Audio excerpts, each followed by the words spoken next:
सुना होगा अपने हजरत इब्राहिम बिन अदहम, सुना है ना। इतने बड़े रुतबे वाले के बादशाह थे, अपने वक्त के बादशाह। लेटे हुए अपने महल में, तो अचानक धब धब की आवाज आई। ख्याल आता कि हम भी रब को राजी करें। धक धक की आवाज आई, पूछा कौन है? आवाज आई कि हम हैं। क्या कर रहे हो? क्या ऊंट ढूंढ रहे हैं। कहा छत पे ऊंट। कहने लगे तो क्या हुआ? ऊंट गुम गया, हम अपना ऊंट ढूंढ रहे हैं। कहा छत पे तुम्हें ऊंट मिल जाएगा। तो उन्होंने कहा सुनो, अगर हमें छत पे ऊंट नहीं मिलेगा तो तुम्हें भी तो इन बिस्तरों पे खुदा नहीं मिल सकता है। ऊंट तलाश करने के लिए जंगल जाना है तो फिर तुम्हें भी ये शाही लिबास बिस्तर छोड़ कर रब को तलाश करना पड़ेगा। छोड़ दिया, सब लात मार दी, ठोकर मार दी, जंगलों में निकल गए, अल्लाह अल्लाह करने लगे। आपके मामू हजरत इब्राहिम बिन अदहम के पास गए। आप ना एक फटा हुआ कपड़ा अपना सिल रहे थे सुई से। सुने देगा रब कितना अजमतों वाला है। सिल रहे हैं अपना कपड़ा। वो कह रहे हैं ना, मामू पहुंच गए, सलाम वालेकुम। वालेकुम। कैसे? बस अपनी गुदड़ी सिल रहा। मामू ने कहा कितने अच्छे दिन थे जो शाही लिबास पहनते थे, ताज रहता था, खादिम खड़े रहते थे, क्या मिला तुम्हें ठुकरा के बादशाहत? आज ये फटे कपड़े सिल रहे हो ना, क्या मिला? क्या मिला? आपने इतना सुना ना, कि पूछना चाहते हो मुझे क्या मिला? कहा हाँ, आपने जो सुई हाथ में थी दरिया में फेंक दी। कले सुई थी उससे भी हाथ धो बैठा, अब सिलेगा कैसे? फरमाने लगे ठहरो।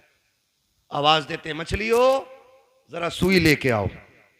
जब इतनी आवाज दी ना तो सारी मछलियां, हर मछली के मुंह में एक सोने की सुई मौजूद थी। सुभान अल्लाह, सुभान। कहने लगे मामू देखो, सबके मुंह में एक सोने की सुई। कहने लगे ये नहीं चाहिए, मेरी सुई लाके दो। एक मछली आपकी सुई लेके आई, उसमें धागा भी मौजूद था। आपने फरमाया हाँ यही मेरी सुई है। कहने लगे सुनो, जब तख्त पर बैठता था तो सिर्फ जमीन के चलने फिरने समझने वालों पे हुकूमत थी। जब से रब का हो गया हूं कायनात मेरी हो गई है। जब से रब का हो गया हूं कायनात मेरी हो गई है। रब के होने के आदी बने, खुदा की कसम वो अपने करम से तुम्हें वली बना देगा।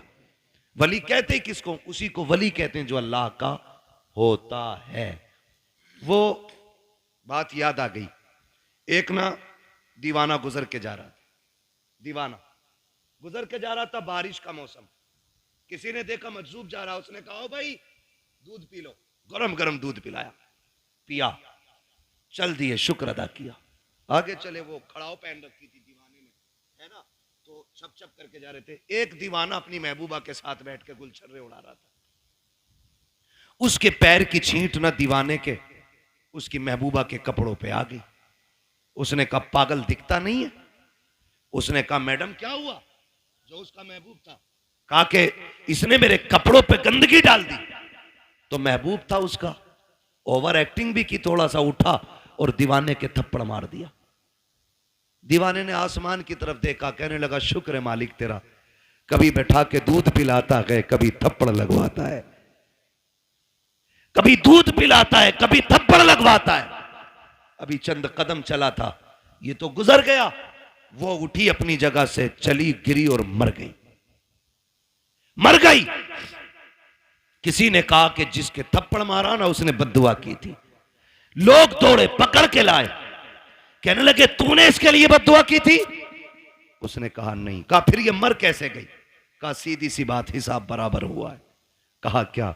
कहा जब मेरे पैर से कीचड़ उछल के इसके महबूब के ऊपर पड़ी तो इसको बुरा लगा, इसने मुझे थप्पड़ मारा, और जब इसने मुझे थप्पड़ मारा तो फिर मेरे महबूब को बुरा लग गया। इसने अपनी हैसियत से बदला लिया, उसने अपनी शान के मुताबिक काम कर दिया। उसने कहा झगड़ा कोई नहीं, हिसाब बराबर है, हिसाब बराबर है। यही हजरत अली फरमाते हैं कि जब भी तुम्हारा मुकाबला किसी गरीब से हो तो अल्लाह से डरना, गरीब से डर जाना, कमजोर से डरना, भले ताकतवर से मत डरना। किसी ने कहा था अली कमजोर से क्यों डरना? ताकतवर से डरना समझना आता है, कमजोर से डरना समझना नहीं आता। तब हजरत अली ने कहा था सुनो, जब ताकतवर पे तुम ताकत दिखाओगे तो वो अपनी ताकत से बदला ले लेगा, लेकिन अगर तुम कमजोर पे ताकत इस्तेमाल करोगे तो वो बदला खुद नहीं लेगा, उसका बदला अल्लाह लेता है। कौन लेता है? अल्लाह लेता है। इसलिए हमेशा कोशिश ये करना कभी किसी का दिल ना टूट जाए, कभी किसी की आह ना लग जाए। और भाई शान से जी लेना की काफी नहीं है। ये जनाजे के कंधे भी बड़े अहम हुआ करते हैं, जनाजों में चलने वाले लोग भी बड़े अहम होते हैं। खाली भीड़ बढ़ा लेना काफी नहीं है, उनके अंदर हमदर्दों का होना भी बड़ा जरूरी होता है। किसी को इतना सता के ना जाना कि तेरे जनाजे में हंसता हुआ जाए और वो ये कहे अच्छा हुआ मर गया। अगर किसी ने इतना कह दिया, अल्लाह कयामत में तेरे बगल में खड़ा करके कहेगा बता क्या दिल दुखाया था जो तेरी मौत पे ये खुश हो रहा था, कितना सताया था जो इसने तेरी मौत पे खुशियां मनाई थी। कोई बचाने वाला नहीं होगा। अपने मरने के बाद ऐसे हालात छोड़ जाना ताकि गरीब रो के ये कह सके मालिक आज के बाद सहारा कौन बनेगा, भूखों को कौन खिलाएगा, प्यासों को कौन पिलाएगा। ऐसे लोग छोड़ जा, तेरा तीजा हो ना हो तुझे बख्शवाने के लिए कब्र में मुस्तफा आ जाए। सुभान अल्लाह। असल ये है लहद में इश्क रुखे शह का दाग लेके चले, अंधेरी रात सुनी थी चराग लेके चले। तेरे गुलामों का नक्शे कदम है राह खुदा, वो क्या भटक सके जो ये सुराग लेके चले। इसलिए अपने मरने के लिए तैयारी कर ले। अरे हम तो मर जाएंगे यार, हमें क्या देखना। नहीं, बड़ी गैरत आती है, बड़ी गैरत आएगी। बहुत गौर से ये बात सुन ले मेरी।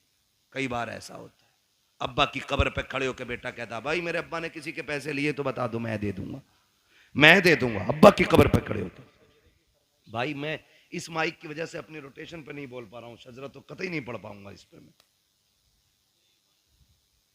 बिना माइक के पढ़ दूं क्योंकि माइक जो है ना जब मैं अपनी ताकत में आ रहा हूं तो ये बिल्कुल दबा दे रहा है। ये थोड़ा सा ये डिस्टर्ब हो रहा है ना इसमें। वो उनकी कमी नहीं है, थोड़ा मशीनरी ऐसी है, आपने थोड़ा सा ज्यादा ही सस्ता कर लिया है ना। जब जलसा बड़ा किया करो ना तो सेटिंग सही नहीं हो पाई शायद इसकी। मैं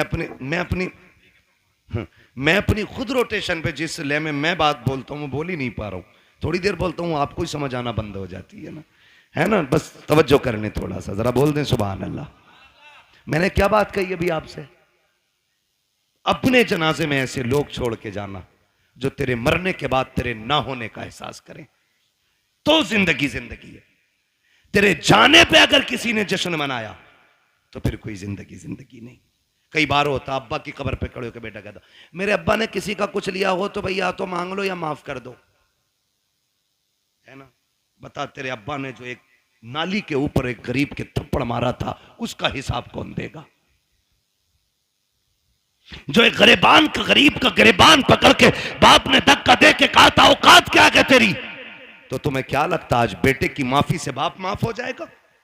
जब बाप की कब्र पे खड़े होके बेटा कहता है अगर किसी का मुझ पे हक हो मेरे बाप पे आके ले ले, तो मेरे भाई कोई बेटा नहीं दे पाएगा। जब बेटा कहता मशीयत का नकीब कहता है आज तेरी माफी से इसकी माफी नहीं होनी है, हमने बार बार इसको डराया था, बार बार इसको बताया था कब्र में आना है, आज ये आ चुका है, अब तेरी माफी से इसका कुछ नहीं होने वाला है। आज हम इससे एक एक बात का गिन गिन के हिसाब लेंगे। फिर कब्र के अंदर रखा जाता है। खुदा की कसम बेटे बिरयानी खाते होते हैं, यार बिरयानी उड़ाते होते हैं, उस वक्त बाप पे मुश्किल की घड़ियां होती है। और मेरे नौजवानों अपनी जिंदगी में किसी का हक खा के ना जाना, किसी का लेके ना जाना, इस इंतजार में मत जाना कि बेटा माफी मांग लेगा, नस्ल चुका देगी। किसी के चुकाने से कुछ नहीं होगा। अगर दिल दुखाया है जीते जी माफी मांग लो, अगर बंदा माफ कर देगा तो खुदा भी माफ फरमा दे। बेशक बेशक ये लाजिम है हम सबके लिए। आखिरत की तैयारी करें। जरूरी नहीं है बुढ़ापे में मौत आए। हमने जवानों के जनाजे उठाए, हमने 10 साल के बच्चों के जनाजे उठाए, हमने 6 माह के बच्चों के जनाजे देखे। आज हमारी उम्रें 35, 40, 50 हो गई।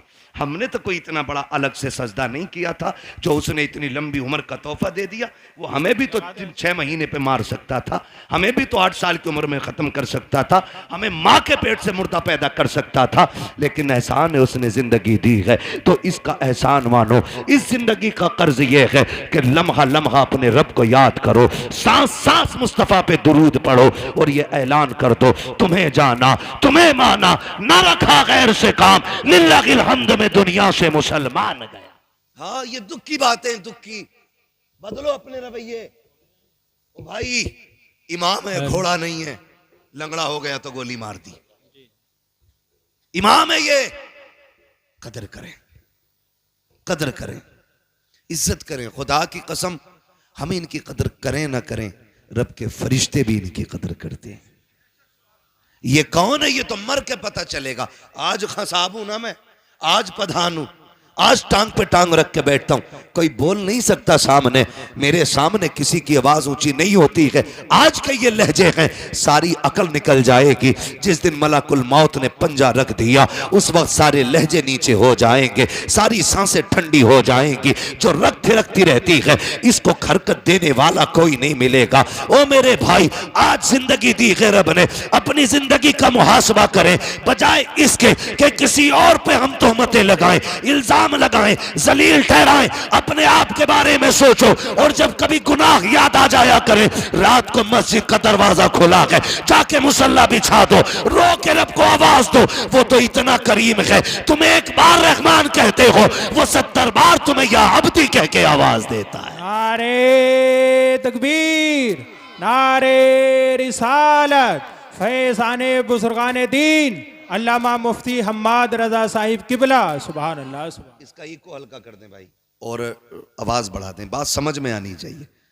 हाँ, मैं शबीना पढ़ने नहीं, मैं बात कहने आया हूं। जी जी, तवज्जो है सारे लोगों की? अल्लाह सलामत रखे, करेंगे इंशाल्लाह। आवाज बढ़ाओ भाई ऑपरेटर साहब, करेंगे इंशाल्लाह। ये सारी बातों पे कोशिश करें, और याद रखिएगा, कभी कभी लड़ाई हो जाती है, भाई इमाम की रोटी मैं नहीं दूंगा, मैं थोड़ी जाता हूं मस्जिद जो रोटी दूं। तो ये जुमले जरा सोच समझ के बोला कर। अल्लाह सबको सबका मेहमान नहीं बनाता है, बेशक बेशक, सबका सबको मेहमान नहीं बनाता है, हर किसी के हिस्से में मेहमान नहीं होता। और याद रखिएगा, जो भी हम खाएंगे, एक दाना भी खाएंगे, कयामत में उसका हिसाब देना है। एक दाना भी अगर खाएंगे, वो कई कई प्लेटें मार दे अल्लाह के करम से। दावत में अगर चला गया ना, खैरियत नहीं है। फिर आधा खाते हैं, आधा है कि नहीं ये बात? एक बाप जब बेटी की रुखसती के लिए रोटी का इंतजाम करता है ना, तो जब गोश्त तुलता हो ना, तब देखो उसे कितनी फिक्र होती है, कितनी फिक्र होती है। एक एक बोटी कम ना रह जाए, एक बोटी कम ना रह जाए। वो फेंकने वालों, थोड़ी गैरत करो। अगर अपने दस्तरखान पे ऐसी बोटियां फेंकते हो तो ठीक है, फिर मर्जी है, वरना हम औकात जानते फेंकने वालों की। अगर बीवी गोश्त का छीछड़ा छुटा के ना सईद अख्तर भाई फेंक दे, तो उसके सर पे डंडा लेके खड़ा हो जाता है, हरामखोर, पता नहीं 250 रुपए किलो का लाया हूं, तेरा 250 रुपए किलो का है। ये जो गरीब बाप बेटी के निकाह के लिए एक एक जिंदगी की पाई इकट्ठी करके खाना लगाता है, टेबल पे आधा खा के फेंक देते हो। खुदा की कसम, सोच भी नहीं सकते हो उस बाप के कलेजे पे क्या गुजरती है, जिसने जिंदगी भर की कमाई लगा करके खाने का इंतजाम किया है। कदर किया करो रोटियों की, इज्जत किया करो। अल्लाह अगर तुम्हें दे रहा है, इसकी कदर करो, वरना मेरे नबी ने फरमाया, रिस्क की इज्जत करना। अगर ये रूठा तो कभी जिंदगी में एक दाना तुम्हें मैसर नहीं हो सकता है। बेशक बेशक। बंद होने का जरिया ये नहीं है कि रोटी नहीं मिलेगी, गेहूं पैदा होने बंद हो जाएंगे। अभी लगा है बीमारी खेतों में, ईद के पत्ते सूख गए। मैं भी बैठा था गांव में अपने, तो बातें होने लगी, बोले ईद को कोरोना हो गया। क्या हुआ भाई, ये कैसे हुआ है ना? ईद को कोरोना हो गया, क्या हुआ कि पत्ते सूख रहे हैं। 20 बीघे सूख गई, 30 बीघे सूख गई। मैंने कभी पिछले हफ्ते में आया था, तुम तो कह रहे थे मेरे खेत के जैसा किसी का खेत नहीं। उस टाइम पता क्या बात कही जा रही थी? उस टाइम कह रहे थे जो दवा मैंने डाली है ना, किसी ने नहीं डाली। किसी का गन्ना ज्यादा काला तो कह रहा जो बीज मेरा है ना, वो बीज है, किसी का ही नहीं। अब जब खड़ी खेती सूख गई, अब कह रहा कोरोना हो गया। भाई दवा नहीं है, क्या कुदरत की मार है ये? कोई दवा से ही ठीक ना हो रहा। मैंने कहा तू याद कर अपने लहजे, खुदा की कसम रज़्ज़ाक अल्लाह है, एक एक पौधे को उगाने वाला वो है, पौधे का दरख्त बनाने वाला वो है, ये उसी की कुदरत तो है। तुमने एक टुकड़ा गन्ने का मिट्टी के नीचे डाला, उसने जमीन का सीना चीर के एक कल्ला निकाला, कल्ले का पौधा बनाया, पौधे के पूरे मेढ़े बना दिए, उसकी कुदरत से ये फलता रहा। तुम कहते रहे ये दवाई का कमाल है, ये बीज का कमाल है, ये मेरी मेहनत का कमाल है। तुम्हें उस वक्त बिल्कुल ख्याल नहीं आया। खुदा की कसम जाओ दुनिया से जाकर के पूछ लो, बड़ा बड़ा साइंटिस्ट कह सकता है कि कोई भी खेती साए में नहीं हो सकती है। एक खेती को फलने के लिए अगर धूप की जरूरत पड़ती है तो चांद की चांदनी की भी जरूरत पड़ती है, अगर सख्त झोंकों की जरूरत पड़ती है तो नसीम सहर की भी जरूरत पड़ती है। एक पौधे को बहाल करने के लिए रब ने कितना बड़ा निजाम लगाया है। कभी सूरज से सुखाया गया, कभी चांद से भिगोया गया, कभी सख्त हवाओं से पानी निचोड़ा गया, कभी बादे सबा से पौधों का मुंह धुला गया। तुम ये कहते हो कि ये दवाई का कमाल है। नहीं, तुम्हें उस वक्त कहना था ये खुदा की कुदरत से हो रहा है। खुदा की कसम दवा डालता या ना डालता, ना कोरोना होता ना डरोना होता। अपनी खेती खुदा के हवाले कर दे, एक एक बीज अल्लाह तेरे घर तक हिफाजत से पहुंचा दे। नारे तकबीर, नारे रिसालत, नारे हैदरी। अल्लामा मुफ्ती हम्माद रजा साहिब किबला, बहुत करो अच्छा ना। पैगाम है माशाल्लाह, करो कुछ, बहुत अच्छा, बहुत अल्लाह की कुदरत का इनकार ना करो। बेशक। फसल अच्छी हो तो क्या शुक्र है तेरा, ना कहो तो मालिक सब्र करता हूं। ये जो करोने हो रहे हैं ना, ये करोने इसलिए हो रहे हैं खेती में क्योंकि उशर कोई नहीं देता। जी, हिसाब लगा रहा 2.5 लाख का गन्ना हुआ और 2.5 लाख में अल्लाह का कितना ये ना बताएगा। यही बात। जब हम उशर और ज़कात नहीं देंगे तो फसलें मारी जाएंगी। बेशक। बनी इसराइल का दौर है। एक नबी उस वक्त के पहाड़ पर थे। वो कहते हैं कि मैंने अचानक बादलों के अंदर से आवाज सुनी, कोई कह रहा था चलो फलां के खेत को सैराब करो। तो वह जो है ना, सुन रहे मेरी बात, अल्लाह करे ये बात आपकी समझ में आ जाए। हाँ, तो वो कहते हैं कि जब मैंने बादल से ये आवाज सुनी ना तो मैंने गौर किया ये जा किधर रहा। कहते हैं जहां मैं था वहां बादल बरसा और वहां से एक नाले की शक्ल में पानी चला। वो बयान करते हैं कि मैं पानी के साथ साथ चला। मैंने जाके देखा एक किसान अपने खेत में पानी भर रहा था। मैंने जो नाम सुना था, जो बादलों में नाम लिया गया था, फलां का खेत सैराब करना है, कहते मैंने उससे जाके पूछा तेरा नाम क्या? उसने वही नाम बताया। जब उसने वही नाम बताया तो मैंने उससे कहा यार बता नेकी कौन सी करके बैठा है, इबादत कौन सी की है? कहा क्यों? कहा ये बादल सिर्फ तेरे लिए बरसाया गया था। ये बनी इसराइल के नबी कहते हैं, जो उस वक्त के नबी हैं। वो कहते उस वक्त के नबी थे। उन्होंने कहा, मैंने कहा यार बता नेकी कौन सी की है, कौन सी इबादत करके बैठा है जो तेरे लिए सिर्फ बादल बरसा है? उसकी आंख में आंसू आ गए। उसने कहा इबादत क्या करूंगा, मैं रब का गुनाहगार बंदा। कहा फिर ये बादल तेरे लिए क्यों बरसा, क्या अमल करता है? उसने कहा जब मेरी खेती तैयार हो जाती है, इससे जो भी पैदा होता है उसके मैं 3 हिस्से किया करता हूं। एक हिस्सा बच्चों पे खर्च करता हूं, एक हिस्सा अल्लाह की रजा के लिए गरीबों में तकसीम करता हूं, एक हिस्सा फसल में लगा देता हूं। अल्लाह अकबर।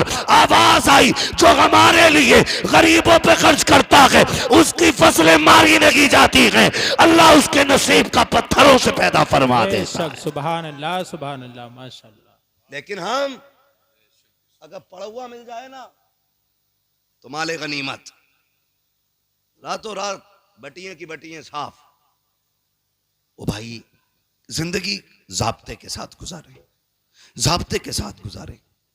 हम कुछ भी नहीं है और कोई औकात हमारी नहीं, सिर्फ इतनी है कि तेरे टुकड़ों पे पले गैर की ठोकर पे न डाल। बेशक। झड़कियां खाएं कहां छोड़ के सदका तेरा। हम कुछ भी है ना हुजूर के करम से, हुजूर के करम से। ये तो नसीब है हमारा कि हम हुजूर की उम्मत में पैदा हुए। और खुदा की कसम रसूल आजम भी हमारे हैं, बगदाद वाले गौसे आजम भी हमारे हैं, बगदाद वाले गौसे आजम भी हमारे हैं। आप तारीख का ये बाप पढ़ के तो देखें, दुनिया जानती है। कई बार ये सुना होगा, वाकया सुनाना मकसद नहीं, सिर्फ कुछ बताना चाहता हूं। सरकार गौस पाक के वालिद का नाम क्या है? सलामत रहो भाई, सलामत रहो। हजरत अबू साले जंगी दोस्त रहमतुल्लाहि ताला अलैह, वालिद यही है ना? बोलो हाँ यही नाम है, मुझे भी यही लग रहा। वालिद कई बार सुना होगा। रोजे से रहते थे, दिन भर रोजा रखना, रात भर नमाज पढ़ना। एक दिन भूख तेज की लगी ना, सुने बहुत गौर से, भूख तेज की लगी तो रोजा भी था, कहने लगे चलो दरिया के किनारे इफ्तार कर लेते। पानी पीने रोजे इफ्तार के लिए गए थे, सेब आ रहा था, उठा के खा लिया। क्या किया? अच्छा बताओ, किसी के पेड़ से तोड़ा था? बोले जरा, किसी से छीना था? दरिया में बहता हुआ आ रहा था, उठा के खा लिया। जैसे ही हलक के नीचे उतरा, फौरन दिल ने सवाल किया। दिल ने कहा अबू साले, अगर रब ने कयामत में पूछ लिया कि जो सेब खाया था मालिक से भी पूछा था कि नहीं, जवाब क्या देना है? कांप गए, घबरा गए। रुक के जरा बताओ, दरिया का बहता हुआ सेब उठा के खा ले, दिल कबूल नहीं करता है। आज ना बाजार में बंदा खड़ा हो जाता है, इस ठेले से उस ठेले पे, उससे उस पे, सुबह से शाम तक ना उठा उठा के खा के कह रहा क्या रेट दी है? उसने कही 70 रुपए, कह रहा महंगी है। फिर सिंगाड़े वाले के पास पहुंचा, पहले खाया फिर पूछा क्या रेट है? का 60 रुपए, महंगा है। ऐसी पूरे बाजार में घूम फिर के ठलुआ बंदा पेट भर लेता है। हल्दी लगी ना फिटकरी, रंग चोखा आ गया भाई। शाम को आया सीना चौड़ा करके, ओ भाई हराम के लुकमों से बच, हलाल के लुकमे खा। आज औलाद जूता लेके बाप के आगे खड़ी है तो इसमें जिम्मेदार औलाद नहीं, बाप भी जिम्मेदार है। अगर तुम्हारा बेटा तुम्हारे सामने जूता लेके खड़ा है तो फिर लुकमे तलाश करो कहां से खिलाए थे, क्या खिलाया था बच्चों को। इसलिए कि अगर लुकमे हलाल के होते हैं तो औलाद मां बाप की फर्माबरदार होती है। यह ख्याल रखिएगा मेरी बात का। हराम के लुकमे नस्लें तबाह कर देते हैं। देर नहीं लगती है ना मैंड पे चलने, हम लोग अक्सर खेत में घूमने वाले लोग, इसलिए इस लेवल से मैं बात कर रहा हूं। बारी मारी सूत के किसी के खेत में गुजर जाओ, धान के धोरा पूरा ही साफ है, एक बाल में धान नहीं मिलेगा, तुम सब सूत दिए। और करना कुछ नहीं है, चार खाएगा बाकी। याद रखना हिसाब देना पड़ेगा इसका, और हिसाब इतना सख्त होगा, पूछा जाएगा जो तूने दाना चबाया था वो कितना खाया था, और जो छिलका फेंका था वो कहां फेंका था किसका, किसकी जमीन में डाला। देखने में कोई औकात है धान के छिलके की, मगर हिसाब इतना सख्त होना है। लेकिन हमें डर नहीं लगता, अरे देखा जाएगा, देखा जाएगा, कम कोई नहीं है। बाट देख लो, बेच रहा है ना तो 900 ग्राम तोल लिया, खरीद रहा तो 1 किलो 100 ग्राम डंडी मार के ले रहा। कपड़ा अगर नाप रहा है तो 10 सेंटीमीटर कम है, वो कह रहा जी इतने में ही आया, और अगर कह दो छोटा रह गया तो सुकड़ गया होगा।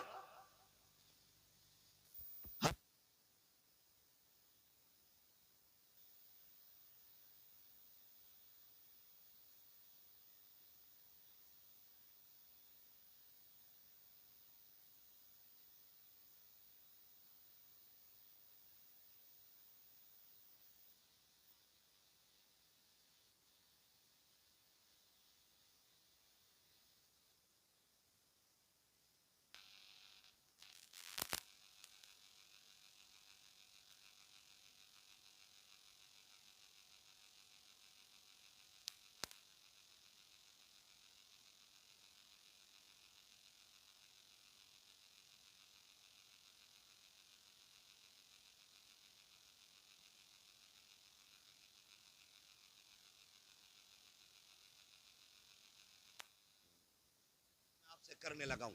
आज हुकूकुल इबाद को बंदा हल्के में लेता है। हुकूकुल इबाद जरा दिल पे हाथ रख के बताएं, हर गांव में मेंढ का झगड़ा है कि नहीं? कहीं ऐसी जगह नहीं होती है, कहीं ऐसी जगह नहीं होती है जहां मेंढ का झगड़ा ना हो। 4 इंच इधर की उधर कर दी, बड़ा बड़ा काबिल पड़ा मेंढ काटने वाला, नीचे नीचे कुरेद का पानी भर दे, अगले दिन 4 इंच खेत बढ़ जाए उसका, क्या भाई इधर कैसे आ गई ना, लौट गई होगी। क्यों? ये तो 10 फीट की दीवार थी ना जो लौट गई होगी। और ये सोच रहा सबसे पैदावार उसे ही कुरेदेगा बैठ के। और जब सामने वाला भी कम नहीं होता, उसकी गिर गई, उसने उठाई पूरी फीट भर अंदर रख दी, तेरी मां ने दूध पिलाया इधर रख के दिखा। याद रखिएगा, हजरत अली गुजर के जा रहे, 2 बंदे झगड़ा कर रहे, एक कहता था जमीन मेरी है, दूसरा कहता था जमीन मेरी है। हजरत अली को आते देखा, कहने लगे अली ठहरो, तुम तो शेरे खुदा हो, और नबी ने फरमाया अना मदीनतुल इल्म वालियुन बाबूहा, मैं इल्म का शहर हूं, अली उसका दरवाजा है, फैसला कर दें। फरमाया किस चीज का फैसला? कहने लगे ये कह रहा है जमीन मेरी है, मैं कह रहा हूं मेरी है, बताओ जमीन किसकी है? आपने ठोकर मारी जमीन के। कहने लगी जमीन जानती है तू मैं कौन हूं? उसने कहा जी आपको अबू तुराब कहा जाता है। कहने लगे एक बात पूछूं? कहा पूछे ना अली। जमीन से अली बातें कर रहे हैं, बताए कि कहा क्या? कहा ये कह रहा है मेरी है, ये कह रहा है मेरी है, तू बता किसकी है? जमीन ने अजीब बात कही। जमीन ने कहा अली इनसे कह दो ना मैं इसकी हूं ना मैं इसकी हूं, बल्कि ये दोनों मेरे हैं। हुए नाम वर बे निशां कैसे कैसे, जमीन खा गई आसमां कैसे कैसे। बेशक जमीन ने कहा था ये मेरे हैं, इस 2-2 इंच के लिए तुमने क्या क्या ना किया। जरा सी मेंढ की खातिर तुमने अपनों पे गोलियां चलाई, अपनों के सर तोड़े, लाठियां डंडे चलाए, अपनों को घर से बेघर किया, बहन बेटियों को कोर्ट कचहरी में खचेड़ा, सिर्फ 2 इंच जमीन की खातिर। और यार क्या चला जाता अगर तुम अपने सगे भाई के लिए 2 इंच जमीन की माफी दे देते, या तुम्हारा क्या चला जाता अगर किसी भाई का हक ना मारते। और भाई जहां तू बाप का बेटा है वो भी तो बाप का बेटा है, बाप की संपत्ति में बेईमानी कैसी? लोग कहते हैं हम परेशान है, मैंने कहा किसी की औकात नहीं है जो तुम्हें परेशान कर सके। हमारी परेशानी की वजह हम ही लोग हुआ करते हैं। जाओ जाके कचहरियों में देखो, भाई का मुकदमा भाई के खिलाफ है, भाई का दावा भाई के खिलाफ है। जेलों में जाके देखो, जितने भी दाढ़ी टोपी वाले हैं उनको फंसाने वाले अक्सर मुसलमान क्यों होते हैं? उनका जायदाद का झगड़ा क्यों होता है? ओ मेरे भाई खुदा का वास्ता इस 2 इंच 4 इंच फीट भर के लिए अपनों का खून ना बगाना, इसलिए कि दौलत हाथ का मैल होती है लेकिन अपने मेहनत से नहीं बल्कि रब की तौफीक और नसीबों से मिला करते। नारे तकबीर, नारे रिसालत, नारे गौसियत, मसलके आला हजरत, उलमाए अहले सुन्नत। सुभान अल्लाह। कर दो भाई, मैं इससे अच्छा तो बिना माइक के बोल रहा हूं। तवज्जो है सारे लोगों की। ओ भाई अपनों का खून ना बहाएं, खून ना बहाएं अपनों का। और तुम जिसके लिए अपने का गला काट रहे हो ना, ये तुम्हारे साथ कब्र में नहीं जानी है। लेके गया है कोई? गया है कोई लेके? कोई नहीं। खाली हाथ आना है, खाली हाथ जाना है, खाली हाथ जाना है। जब आए थे मुट्ठियां बंद थी, और जब जाओगे ये खुली हो जाएंगी, खुली हो जाएंगी, खुली हो जाएंगी। सिकंदर जिसने आधी दुनिया फतह कर ली थी, और उसको पूरी दुनिया का बादशाह कहा जाता है। क्यों? क्योंकि जिस स्पीड से वो दुनिया फतह कर रहा था, अगर जिंदगी साथ दे देती पूरी दुनिया फतह करता वो। जानते हो, चलते चलते रास्ते में सांप ने काटा, जहर फैला, बिस्तर पे लेट गया, तबीबों ने इलाज किया। इलाज होते होते एक दिन तबीबों ने हाथ उठा दिए। तबीबों ने कहा ये बादशाह अब आखिरी लम्हात आ गए, बचोगे नहीं। उसने कहा कितना वक्त है? कहा बस चंद सांसें हैं। उसने कहा क्या मैं यहां से अपने वतन नहीं जा सकता? उन्होंने कहा नहीं, अब इतनी मोहलत नहीं है, तुम अपने वतन जा सको। तब सिकंदर ने कहा था मेरे पास बहुत दौलत है, जाओ जाकर के ऐलान कर दो मेरी सारी दौलत कोई ले ले और इतनी सांसें दे दे कि मैं अपने मुल्क में जाके मर सकूं। तो सबने कहा था बादशाह सारी कायनात लेकर के कोई तुझे एक सांस नहीं दे सकता। उसने कहा फिर दौलत किस काम की? कहा लोगों मैं मर जाऊं मेरे हाथ कफन से निकाल देना। कहा किस लिए? ताकि दुनिया को बता दूं ये दौलत इतनी बेवफा है, तुम्हारा ही काम नहीं आनी है, हाथ निकाल देना ताकि दुनिया दौलत को सब कुछ न समझे, दुनिया जान ले सिकंदर खाली हाथ आया था, खाली हाथ गया। नारे तकबीर, नारे रिसालत, नारे गौसियत, मसलके आला हजरत अल्लामा मुफ्ती हम्माद रजा साहिब किबला। सुभान अल्लाह, बहुत अच्छा पैगाम। ओ भाई ये किसी के साथ नहीं गई है और यह के बाद दीगरे सब की बारी है। आज मेरी है, कल आपकी बारी है। लोग कहते हैं हम उसे छोड़ के आए कब्रिस्तान। औकात क्या तुम छोड़ के आए? वो तुम्हें लेके गया था कब्रिस्तान तक। वो जो जनाजे में लेटा है ना वो तुम्हें लेके गया था। वो गड्ढा दिखा के लाया है, उसने कब्र दिखाई है, उसने मिट्टी दिखाई है, उसने तख्ते दिखाए हैं, उसने अंधेरा घर दिखाया है। उसने कहा मैं तो चल दिया, तू इसकी तैयारी करके आना, तू इसकी तैयारी करके आना। लोग समझ बैठे हैं कि नहीं नहीं जी जो भी है ऊपर ही ऊपर है। नहीं, असल मामला नीचे का है, असल मामला नीचे का है। हलाल की दौलत इकट्ठा करना बच्चों के लिए। यह दुनिया बड़ी बेवफा है। मर के देखो, अगर बाप करोड़ों भी छोड़ के गया है ना तो बेटों ने सोने के सिक्के नहीं दिए मस्जिद में। यह नहीं सोचा मेरे अब्बा ने मेहनत से कमाई थी, लाओ इसे ही बख्शवा लिया जाए। सोचा ही नहीं। सोचा बाप की जायदाद है तो भाई ये माले गनीमत है, अब नहीं दूंगा मैं किसी को भी। ना करें, अपने जीते जी आखिरत का इंतजाम करें। सरकार गौसे पाक के वालिद ने वो सेब खा लिया, ख्याल आया माफी लेनी चाहिए। दरिया के किनारे किनारे चले, बाग मिल गया सेब का, टहनियां लटकी हुई पके सेब लगे थे, समझ गए इसी बाग का सेब होगा। डर कितना था। एक सेब की कीमत देखें, एक सेब की कीमत। आज लोग गरीबों का हक खा जाते हैं, डकार तक नहीं लेते। कितने यतीम भतीजों को जहर दे दिया गया ताकि उनके हिस्से की संपत्ति भी हमें मिल जाए। वो भाई यतीम तो नहीं देख रहा लेकिन खुदा देख रहा है, खुदा देख रहा है। गरीब तो जहर खा के मर गया लेकिन हिसाब अल्लाह को देना है, हिसाब अल्लाह को देना है। अकीदे मजबूत रखो। हालात कैसे होते, मैं ज्यादा बात नहीं बढ़ाना चाहता, बस चंद बातें गौर से। बाग में पहुंच गए, एक ना बाग की सफाई कर रहा था, उससे आपने कहा तू बाग का मालिक है? उसने कहा नहीं। कहा काम क्या है? कहा मुझे बाग के मालिक से मिलना है। कहा क्यों? बाग के मालिक किसी से मिलते नहीं है, वो गोशा नशी रहते हैं। उसने कहा मेरा जरूरी काम है। आने वाले ने कहा, यानी सरकार गौस पाक के वालिद ने। काम बताइए क्या है? तो आप फरमाने लगे मैंने एक बिना इजाजत के सेब उठा के खा लिया, बिना इजाजत के सेब दरिया से उठा के खा लिया, बस उसी के बारे में माफी के लिए आया हूं, उसी के लिए माफी के लिए आया हूं।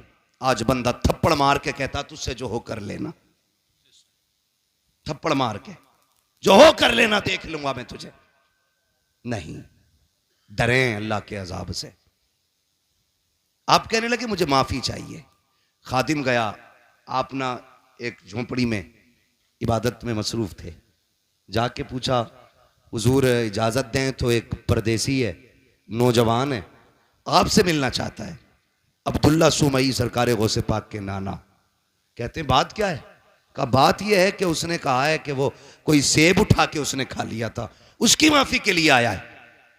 जब इतनी बात सुनी ना तो समझ गए आज एक वली आ गया है, और ऐसे खुश हो गए जैसे किसी का बरसों से इंतजार कर रहे थे। कहने लगे अच्छा भेजो। जब हजरत अबू साले तशरीफ लाए, आपने सर से लेके पैर तक देखा, फरमाने लगे शहजादे कैसे आए? कहने लगे हुजूर बस माफी के लिए आया था। कैसी माफी? का रोजे से था, किनारे बैठ के इफ्तार के लिए पानी पिया, भूख लगी, सेब आ रहा था, उठा के खा लिया, बस एक डर मुझे सोने नहीं देगा। कहा कौन सा डर? कहा कहीं अगर कयामत में आपने गिरबान पकड़ लिया तो मैं रब की बारगाह में जवाब क्या दे पाऊंगा? कहा उसी की माफ़ी के लिए आया हूं। जैसे इतना कहा है, अल्लाह अकबर, अब्दुल्ला सुमई समझ जाते हैं वो आया है जिसका इंतज़ार था हमें। कहते हैं बेटे ऐसे माफ़ी नहीं मिलेगी, माफ़ी की शर्त यह है तुम्हें इतने साल तक मेरे बाग की देखभाल करना पड़ेगी। आपने कहा ठीक है माफ़ी मिल जाएगी? कहा हाँ। आपने फिर शर्त मंजूर की, बाग की रखवाली करते रहे।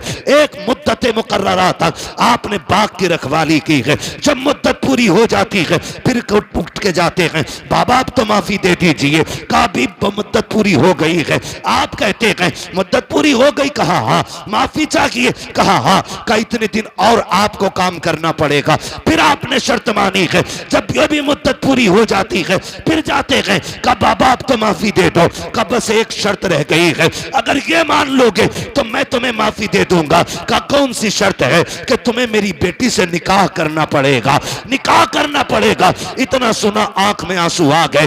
बाबा जी ये फैसले हमारे घर के बड़े किया करते हैं, हमारा तो काम नहीं है। कहा अगर नहीं कर सकते तो जाओ, फिर आज के बाद तुम्हें सेब की माफी नहीं मिलने वाली। आप कहते हैं मंजूर है, सेब की माफी के लिए हम ये भी करेंगे। कहा पहले सुन तो लो बेटी कैसी है। कहा बताइए। कहा आंखों से अंधी है मेरी बेटी, हाथों से लूली है मेरी बेटी, पैरों से लंगड़ी है, कानों से बहरी है, जबान से गूंगी है। इतने नाम सुनते जा रहे हैं, सोच रहे हैं एक हसीन से निकाह करने के लिए खानदान की रजा लेनी पड़ती है। यहां इतने ऐब एक बच्ची में मौजूद है। कहते फिर जब चुप हुए, कहा कहो क्या इरादा है, सेब की माफी चाहिए कि नहीं? कहते मंजूर है, हर शर्त मंजूर है। फिर अब्दुल्ला सुमई ने जब निकाह कराया है, कहा कहां है मेरी बीवी? कहा वो जो सामने घर है उसी के अंदर तुम्हारी बीवी है। आप जब दरवाजे पे गए, दस्तक दी, अंदर से बहुत खूबसूरत लहजे में आवाज आई, ठहरे भी दरवाजा खोलती हो। आप ठहर जाते हैं, कि ये कौन है बोलने वाला? मेरी बीवी तो बोलना नहीं जानती है। जैसे दरवाजा खोला है, चांद से ज्यादा रोशन चेहरा निगाहों के सामने है, परी पैकर वजूद निगाहों के सामने। देख के हैरत में है, सलाम किया, जवाब मिला, वापस पलट आते हैं। बाबा किधर भेज दिया था? कहा क्यों? कहा वहां मेरी बीवी नहीं है, वहां तो कोई और बच्ची है। कहा क्यों? कहा उसकी आंखें भी मौजूद हैं, वो बात भी करती है, वो तो चल के आई है, हाथों से दरवाजा खोला है, मुस्कुरा के कहते हैं बेटे वही तो तेरी बीवी है। कहा ये कैसे हो सकता है? कहते नहीं बेटे तुम सुनो तो सही, मैंने आंखों का अंधा इसलिए कहा था कि उसने आज तक शरीयत के खिलाफ कोई चीज नहीं देखी है, आज तक गैर महरम को नहीं देखा। गूंगी इसलिए कहा था, कभी जबान से नाजायज जुमला नहीं कहा। आपको मैंने हाथों के पाकिज इसलिए कहा कि नाजायज काम नहीं किया है, पैरों से लूड़ा लंगड़ा इसलिए कहा कि गलत तरफ चली रही है। ये बातें जब सुनी है, कहते बाबा बता तो सही ये क्यों किया गया? कहते बेटे आज तू आया नहीं है, परसों से तेरा इंतजार था। मैंने कहा था मालिक बेटी शान वाली दी है, बेटा कहां मिलेगा? कहा बाग मेरे हम लेके आएंगे, उसको पहले आजमा लेना, फिर इंतजार के साथ तू उसका निकाह कर देना। कहते ये जो मैंने काम कराया है तुझसे मजदूरी नहीं ली है, कीमत नहीं ली है, आजमा रहा था देखूं ये मेरी बेटी के लिए सही है कि नहीं। कहा तेरे तकवे ने बता दिया मेरी बेटी के लिए इस वक्त जमीन पे तुझसे ज्यादा बेहतर कोई हो ही नहीं सकता है। नारे तकबीर, नारे रिसालत, नारे गौसियत, फैजाने गौसे आजम, फैजाने बुजुर्गाने दीन। सुभान अल्लाह, सुभान। एक सेब के लिए अनदेखे में कह रहे हैं मुझे लूली भी पसंद है, लंगड़ी भी पसंद है। आज तो सगा बेटा अब्बा से कह देता, अब्बा कहता मैंने फला जगह रिश्ता कर दिया, बेटा कहता मुंह बंद रखो, लड़की मैं खुद देखूंगा। हाँ मैं खुद देखूंगा। अब्बा के मुंह का थूक सूख जाता है ये सुन करके। तू देखेगा भाई? हाँ तुम क्या जानो, तुम हो ओल्ड मॉडल, हम हैं न्यू मॉडल, तुम पुराने दौर की सोच रखने वाले। अब तुम्हें क्या पता औरत आज के दौर में कैसी होनी चाहिए। मैं नौजवानों तुम्हें मशवरा देके जा रहा हूं, मुफ्त में बेहतर मशवरा। बताऊं, जब भी निकाह करना माँ बाप की मर्जी से निकाह करना, बेशक बेशक। हाँ? बुरा ना मानना। 3 घंटे नाली पे बैठ के बात करके कह रहा नहीं मुझे पता लड़की कैसी होनी चाहिए। तमाम मच्छर खा के खुजाते खुजाते पागल कुत्ते की तरह खुजा रहा है। अब्बा से कह रहा मुझे पता है कैसी होनी चाहिए। तुम्हें नहीं पता? अरे इसने 40 साल एक औरत के साथ गुजारे, ये जानता कि अच्छाई होती है उसमें क्या बुराई होनी चाहिए, और तू 3 घंटे फोन पे चिपक के कह रहा मुझे पता है। सुन भाई, अगर तुझे 3 घंटे में पता हो तो हमें तेरा भी अंजाम पता है। 6 महीने नहीं गुजरेंगे, या तो तलाक का तोहफा उसके सर पे होगा या मर्डर करके तू फ्रिज में रख चुका होगा। इसलिए आपसे गुजारिश है, रिश्ता करें तो बुजुर्गों की मर्जी के साथ करें। इसलिए कि अगर 1% कमी रिश्ते में होती भी है ना, तो उस कमी को मां बाप की दुआएं पूरा कर दिया करती हैं। उस कमी को मां बाप की दुआएं पूरी कर दिया करती हैं। कभी अपनी मर्जी नहीं लगानी है कि भाई मैं अपनी मर्जी से निकाह करूंगा। मेहनत से बाप पालता है। आज हम पूछते हैं ना क्या किया अब्बा ने, औलाद आगे आई तो पता चला बाप का किरदार क्या था। आज जब बेटे ने उंगली थाम के कहा ना अब्बा मेले में जाना है, तो पता चला कि बाप ने हमें कैसे पाला था। माफ कीजिएगा, बाप गरीबी की दौर में कंधे पे बैठा के मेले लेके जाता था। आज बाइक होते हुए हम अपने बाप का बोझ हॉस्पिटल तक नहीं ढो सकते। काय की इंसानियत है हमारे अंदर। अपना सगा बाप गर्मी के मौसम में तेरे मेरे पेड़ के नीचे टाइम काटता है, और हम बीवियों के साथ ऐसी फ्रिज कूलर में, और कह रहा मौलवी तावीज दे दे बरकत हो जाए। देख तेरी बरकत रोडों पे फिर रही है, तेरी बरकत पेड़ों के नीचे है। देख तेरी बरकत किसी के स्लिप पे बैठी होगी, जाके देख तो पहरी में तेरी बेटी किसी की बैठक में पड़ी होगी, जाके देख तो सही तेरी बरकत किसी के आंगन में पड़ी होगी। बरकत मुझसे ना मांग, इनसे ना मांग। अगर बरकत चाहिए सोच, जिस बाप ने पूरी जिंदगी धूप में पसीना बहा करके तुझे मुझे जवानियां दी है, उसका हाथ पकड़ के उसे फ्रिज में, कूलर में, वॉशिंग मशीन के सारे ऐश दे दे। खुदा की कसम तू उसके ऐश का इंतजाम कर, खुदा तेरी कब्र में तेरे ऐश के इंतजामात फरमा दे। बेशक बेशक है ना, जितना बड़ा बेटा हो गया इतने लहजे बिगाड़ के बात कर रहे। अब्बा के कह रहे अल्लाह 4 मेहमान आ रहे हैं, तो कह रहा शट अप, क्योंकि इस गधे को 4 इंग्लिश के बोल आ गए ना। अपने अब्बा से कह रहा शट अप। क्यों? कह रहा बेवकूफ हो तुम, तुम्हें पता है मेहमान कैसे बैठाए जाते? कहता आउट, आप बाहर जाइए, मैं देख लूंगा अपने मेहमानों को। वो जानवर अभी तो इतना भी बड़ा इंसान न बन सका कि अपने बाप को बाप कह लेता। खाली कोट पहनाने से गधा मास्टर नहीं हो जाता। बेशक अगर उसके कानों पे 8 पेन लगा दो वो डॉक्टर नहीं बनेगा। खुदा की कसम, इंसानियत अगर इंसान के अंदर है ना, तो वह 1000 शैतान डॉक्टरों पे भारी होता है। इंसानियत असल होती है, और वह तरक्की पे लानत जो हमें अपनों का बेअदब बना दे। यह भी याद रखिएगा, जो हमें अपनों से दूर कर दे, लानत ऐसी तरक्की पे, लानत ऐसी कामयाबी पे जो हमें बाप का गुस्ताख बनाए। अल्लाह से कसरत नहीं, अल्लाह से बरकत मांगनी है। क्या मांगेंगे? बरकत मांगिए। कसरत तो यह है 15 लाख कमाते महीने में और खर्च 16 लाख होते। बताओ बंदा गरीब है क्या अमीर? गरीब। 15 कमा रहा है, 16 लाख खर्च कर रहा है। अमीर है क्या गरीब? जोर से, क्योंकि हर महीने 1 लाख का कर्जमंद हो रहा है। और बंदा कमाता है 5000 और 4000 खर्च कर लेता, 1000 बच जाता। बताओ बंदा अमीर है क्या गरीब? बोले अमीर। ये बरकत और कसरत का फर्क है। 15 लाख में भी गुजारा ना हो इसे कसरत कहते हैं, और 500 रुपए में दिन कट जाए इसे बरकत कहते हैं। अपने रब से कसरत नहीं, बरकत मांगो, बरकत मांगो। शोहरत नहीं, इज्जत मांगो, इज्जत मांगो। और इज्जतें उन्हें मिलती हैं जो इज्जत वाले लोग होते हैं। करेंगे इंशाअल्लाह मां बाप का एहतराम। संडे को छुट्टी होती है स्कूलों की। मेरा टाइम खत्म हो गया, अभी ओवर चल रहा है। होती है कि नहीं? संडे को छुट्टी होती है, ऑफिस की, कॉलेजेस की, इन सब की छुट्टी होती है तो कोई वाइफ के साथ, दोस्तों के साथ छुट्टी मनाने जाता है। अल्लाह तौफीक दे, घर में बूढ़ा बाप हो, खाने पीने की गुंजाइश हो, एक दिन गाड़ी में बैठा, लेके निकल मार्केट, उससे पूछ जैसे वो बचपन में पूछा करता था क्या खाएंगे। कभी बाप से कहना अब्बा क्या खाएंगे, दिखा कभी उनको, अब्बा तुम्हारे दौर में ये कोल्ड ड्रिंक नहीं होती थी, अब्बा तुम्हारे दौर में ये आइसक्रीम नहीं होती थी, अब्बा इस दौर में देखो, अब्बा बताओ ना क्या खाओगे। खुदा की कसम तेरे खिलाने से खून नहीं, तेरा इतना कहने से ही बाप का खून बढ़ जाएगा, इतना कह देने से बाप का खून बढ़ जाएगा।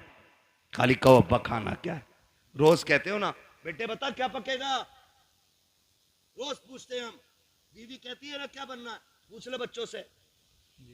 बच्चे कहते हैं चिकन खाना, मटन खाना, ये फ्राई वो फ्राई। हम ये कहते हैं, कभी माँ बाप को बैठा के कहे अब्बा आज तुम बताओ क्या बनेगा, आज जो तुम कहोगे वो पकाया जाएगा। कभी उनकी मर्जी से भी खिलाओ, कभी उनकी मर्जी से बनाओ।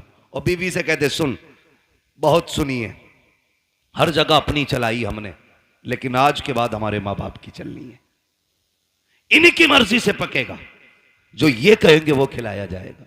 खुदा की कसम मैं समझता हूं 50% दवाएं बंद हो जाएंगी अगर औलाद बाप के साथ ये रवैया इख्तियार कर ले। एक टूटा हुआ इंसान, एक बिछड़ा हुआ इंसान, एक जंगल में खोया हुआ इंसान किसकी तलाश करता है? एक सच्चे हम सफर की, एक हमदर्द की, एक ऐसे शख्स की जो उसका दुख सुन सके। बाप उसी खोए हुए इंसान की तरह है बुढ़ापे में, उसी टूटे हुए शख्स की तरह है बाप जिसे दुनिया ने छोड़ दिया हो। वो चारपाई पे पड़ा है, उसे आज तेरे सेब की जरूरत नहीं, तुम्हारे जूस की जरूरत नहीं, आज उसे तुम्हारे दो मीठे बोलों की जरूरत है। बेशक। लोग पूछते हैं क्या करें अब्बा की खिदमत, मैं सीधी बात कह देता हूं, अब्बा की खिदमत ही अगर करनी है ना, बूढ़ा बैठा हो ना और टेक लगा के बैठा हो, आप पीछे खड़ा हो, कंधे दबा के कहे अब्बा इन्हीं कंधों पे लेके जाते थे ना, वो मुस्कुरा के तुझे देखेगा। खुदा की कसम दुआएं होने लग जाएंगी। तू कभी कंधे दबा उसके, कभी तलवों में बैठ, कभी उसके गले में हाथ डाल, यारों के साथ तो खड़े हो जाते हो, बगल में बगल डाल के खड़े हो जाते हो, यूं भी लिपटा लेते हो, यूं भी पकड़ लेते हो। कभी बाप के कंधे पे हाथ रख के कहे अब्बा बताओ ना जिंदगी का कोई मंजर तुम्हें याद है कि नहीं, बताओ तुमने जवानी में कौन सा बड़ा कारनामा किया था। खुदा की कसम देखना जो ऐसे सिमट के बैठा होता है, जब बच्चे कहते हैं अब्बा बताओ जवानी का, फिर वो यूं होके बैठ के कहता है सुन जब मेरी उम्र 25 साल थी मैंने ये कारनामा अंजाम दिया था, जब मैं 30 साल का हुआ मैंने ये कारनामा अंजाम दिया। और जब बात तारीफ की आए वाह वाह कह के उसका हौसला बढ़ाता जा और ये कहता जा अब्बा ये तेरा जिगर था जो तूने किया है, ये तेरा हौसला था जो तूने किया है, अब्बा हमसे तेरी तरह नहीं होगा। इतना कह के तो दे, खुदा की कसम अगर बुढ़ापे में जवानी नजर ना आ जाए तो आके बात कर ले। नारे तकबीर, नारे रिसालत, अजमते वालिदैन अल्लामा मुफ्ती हम्माद रजा साहिब किबला। सुभान अल्लाह। वक्त दो अपने बाप को, बैठा करो उनके पास, कभी पूछो उनसे हाल चाल, अब्बा बताओ ना कैसी कट रही है, अब्बा बताओ ना क्या हो रहा है, वो तुम्हें हाले दिल बताएगा, वो तुम्हें हाले दिल बताएगा। फिर उसके साथ बैठो, उससे पूछो, उसको सुनाओ अपनी, खुदा की कसम फिर जीने के मजे देखो। बेटे बैठे मेरे सामने, कोई ऐसा नहीं है जो हम में बिना बाप के आया है ना, सारे बाप वाले लोग हैं ना अल्हम्दुलिल्लाह, है कि नहीं भाई? समझदार बच्चे बैठे हैं, कोई ना समझ नहीं है, फिर सर नहीं हिलाना है, जबान से बोलना है कि नहीं, सारे बाप वाले लोग हैं ना। अल्लाह ने सबको बाप की नेमत से नवाजा है, ये अलग बात है, कुछ कब्रिस्तान में आराम कर रहे हैं, कुछ बिस्तर में आराम कर रहे होंगे, लेकिन सारे बाप वाले लोग। जानते हो जिसका बाप ना अपनी कठिनाइयां गिनाया करे, उस बेटे पे लाजिम है वो और ज्यादा सिमट के अपने बाप के पैरों में बैठे। आज तुम्हारी जेब पे मेडल लग गया ना, आज तुम शान वाले हो गए ना, लेकिन बाप के आगे कुछ नहीं, बाप के आगे कुछ नहीं। वो कभी तुम कहो ना अब्बा बताओ ना घर का खर्च कैसे चलता था, वो ये कहना यार तुम्हारे दौर की तो बात अलग है, हमने तो यार रक्शे चला के बस पेट पाले। तो उसके कदमों में बैठ के कहे अब्बा आज जो ये कलम का दौर है ना, ये तेरे रक्शे का कमाल है, उस कामयाबी को भी बाप की मजदूरी पे डालो। कभी कभी ना बेटे कह देते हैं तुम्हारे रक्षे की वजह से हम जलील हुए, तुमने किया ही क्या है रक्षा चलाने के लिए। ओ भाई, जब बाप पसीने में डूब के घर आए ना मजदूरी का पैसा लेके, और पसीने में कपड़े भीगे हों, उसे मजदूर कह के जलील न कर, उसका हाथ पकड़ के कह अब्बा एहसान है कि तू हमें पाल रहा है, शुक्र है तेरे कपड़े मेहनत के पसीने में तो भीगे हैं लेकिन किसी के हराम के खून में भीगे हुए नहीं हैं। तूने हमें चटनी के, हमें पसीने की कमाई की चटनी खिलाई है, हराम के मुर्गे नहीं खिलाए हैं। ये उससे कह खुदा की कसम, आज उसने 1 रुपए मेहनत की है, कल वो तेरे लिए 1.5 रुपया मेहनत करके लेके आए। लेकिन हम ना निकम्मे हो गए, हमने बाप की मेहनत पे पानी फेर दिया। और याद रखिएगा, मैं आपको बता दूं, लोग पूछते हैं वजीफा वजीफा, एक सीधा सा वजीफा, वली बनना चाहते हो तो माँ बाप से दुआएं लिया करो। वली बनना चाहते हो तो माँ बाप से दुआएं लिया करो। माँ बाप दुआएं कर दें तो अल्लाह बच्चों को वली बना दिया करता है। बच्चों को अल्लाह, थक गए ना आप लोग, मैं तो पहले ही मना कर रहा था 1.5 घंटे की सुई ना ले जाए। माँ बाप की दुआओं से अल्लाह बच्चों को, जोर से, वली बना देता है। ये माँ बाप की दुआएं होती हैं।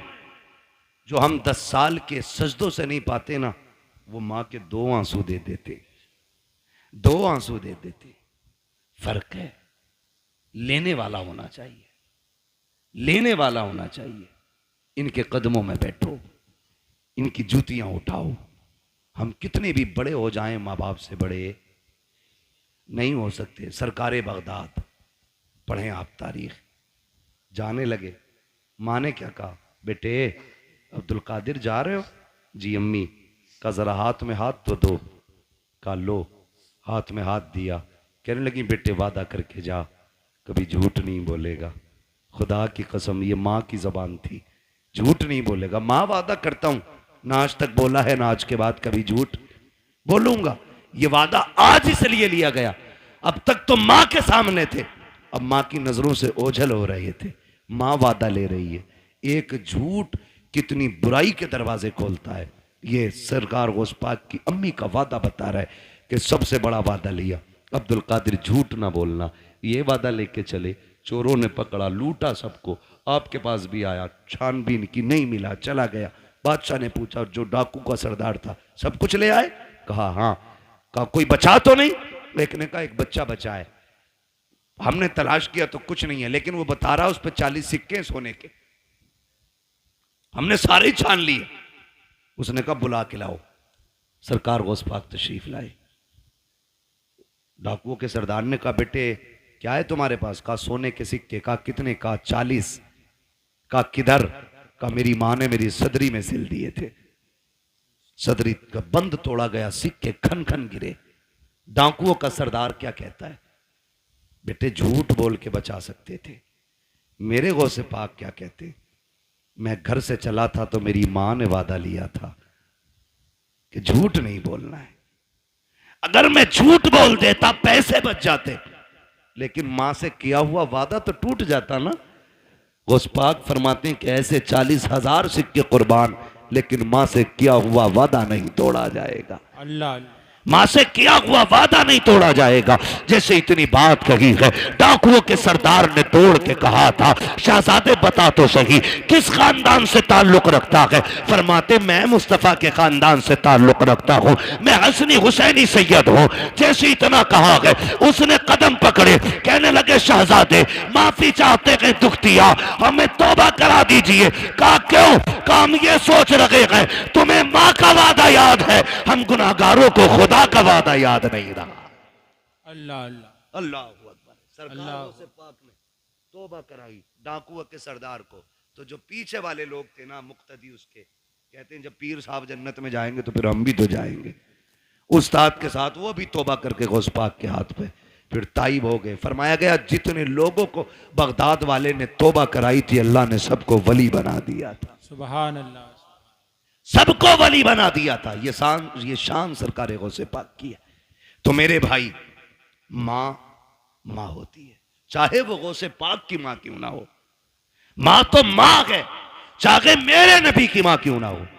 कि आका ने नहीं कहा काश मेरी मां होती, मैं मस्जिद नबी के मुसल्ले पे होता, वो हुजरे के अंदर होती, कहते मैं नमाज पढ़ाता होता, सूरे फाता की तिलावत करता होता, धीरे से पर्दा सरकता, अंदर से मेरी मां की आवाज आती, बेटा मोहम्मद मेरी बात सुन जा। आका फरमाते हैं सहाबा नमाज तोड़ देता, मुसल्ला छोड़ देता, दौड़ के मां के पास चला जाता। सहाबा ने कहा था आका बंदगी छोड़ के बंदी के पास? कहते हैं हाँ। सहाबा कहते हैं आका क्यों? कहते हैं इसलिए कि जब मां राजी होती है तभी खुदा राजी होता है। बेशक। जब मां राजी होती है तभी खुदा राजी होता है। कोशिश ये करनी है अपने माँ बाप की खिदमत करेंगे बेशक इंशाअल्लाह। नाराज हो गए इन कड़वी बातों को सुन करके। मैं जन्नत बांटने नहीं आया ना, और मैं बांट भी नहीं सकता। मेरे बाप की नहीं, जन्नत रसूल पाक की है।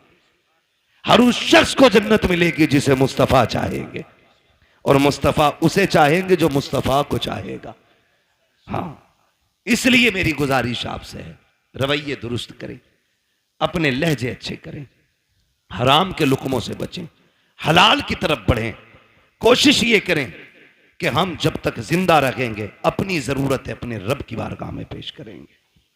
हमारा रब हमारी जरूरतें सुनेगा। वही सुनने वाला है, वही देखने वाला है, वही देने वाला है। अगर दुआएं कबूल नहीं होती हैं, आसान तरीका मेरे इमाम ने बताया। कहते हैं वही रब है जिसने तुझको हमतन करम बनाया, हमें भीख मांगने को तेरा आस्था बताया। तुझे हमद है खुदाया, तुझे हमद है खुदाया, वो कवारी पाके मरियम व नफ़ख्तु फीह का दम है अजब निशान आज़म, मगर आमिना का जाया वही सबसे अफजल आया, वही सबसे अफजल आया। वो भाई नौजवानों, बच्चों, बुजुर्गों, मुसीबत आ जाए हराम की तरफ हाथ नहीं बढ़ाना गए, अपने रहमान की तरफ हाथ बढ़ाना गए, अपने रब की तरफ हाथ बढ़ाना गए। अगर थक जाए, आफतों से घिर के बैठ जाए, तो फिर बेबस नहीं होना है, फिर करीम रब को आवाज देना। फिर देखना तुझे पुकारने में देर लगेगी, उसकी तरफ से मदद को आने में देर नहीं लगती है। बेशक मदद को आने में देर नहीं लगती है। लेकिन रवैया ही उल्टा, पेट में दर्द उठेगा कह रहा हाय मैया, फिर मैया आ गई तो कह रहा हाय डॉक्टर, डॉक्टर ने कहा बस हो गया अब ना बचेगा, तो कह रहा या अल्लाह ये जो बाद में आया ना, या अल्लाह ये पहले आना चाहिए था, ये पहले आना था। बस इतना बदलना है अपने को। जब दर्द लगे, चोट लगे, नुकसान हो, तो या अल्लाह सबसे पहले जबान से निकलना चाहिए। तुम पहली तकलीफ है अपने रब को आवाज दो। खुदा की कसम वो ऐसा कादिर मुतलक है, ऐसा कादिर मुतलक है कि किसी तबीब, किसी दवा, किसी हकीम, किसी अक्लमंद की जरूरत नहीं पड़ेगी। वो अपने करम से तुम्हें लम्हों में शिफा अता फरमा देगा। वो